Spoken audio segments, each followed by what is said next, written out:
الحمد لله رب العالمين الصلاة والسلام على خاتم النبيين وعلى آله وصحبه أجمعين أما بعد فأعوذ بالله من الشيطان الرجيم بسم الله الرحمن الرحيم قال الله تعالى في سورة يونس وَإِذَا مَسَّ الْإِنسَانَ الضُّرُّ دَعَانَا لِجَنبِهِ أَوْ قَاعِدًا أَوْ قَائِمًا فَلَمَّا كَشَفْنَا عَنْهُ ضُرَّهُ مَرَّ كَأَن لَّمْ يَدْعُنَا إِلَى ضُرٍّ مَّسَّهُ كَذَلِكَ زُيِّنَ لِلْمُسْرِفِينَ مَا كَانُوا يَعْمَلُونَ۔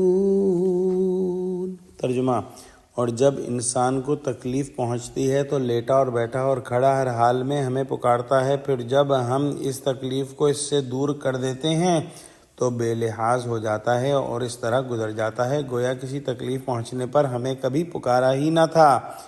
اسی طرح حد سے نکل جانے والوں کو ان کے اعمال آراستہ کر کے دکھائے گئے ہیں، یعنی انسان اول بے باکی سے خود عذاب طلب کرتا اور برائی اپنی زبان سے مانگتا ہے، مگر کمزور اور بودا اتنا ہے کہ جہاں ذرا تکلیف پہنچی گھبرا کر ہمیں پکارنا شروع کر دیا۔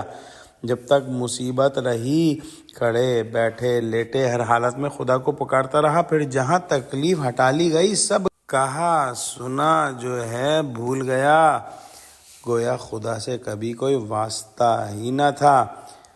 وہی غرور، غفلت کا نشہ، وہی اکڑ فون رہ گئی جس میں پہلے مبتلا تھا۔ حدیث میں ہے کہ تو خدا کو اپنے عیش و آرام میں یاد رکھ، خدا تجھ کو تیری سختی اور مصیبت میں یاد رکھے گا۔ مومن کی شان یہ ہے کہ کسی وقت خدا کو نہ بھولے، سختی پر صبر اور فراغی پر خدا کا شکر ادا کرتا رہے۔ یہی وہ چیزیں ہیں جس کی توفیق مومن کے سوا کسی کو نہیں ملتی۔ دعا کرتے ہیں کہ اللہ سبحانہ و تعالی ہم کو قرآن کا فہم عطا فرما، ہم کو سچوں سے جوڑے اور ہم کو صراط مستقیم پر قائم فرما دے، آمین۔ وآخر دعوانا الحمد للہ رب العالمین، والسلام علیکم ورحمۃ اللہ وبرکاتہ۔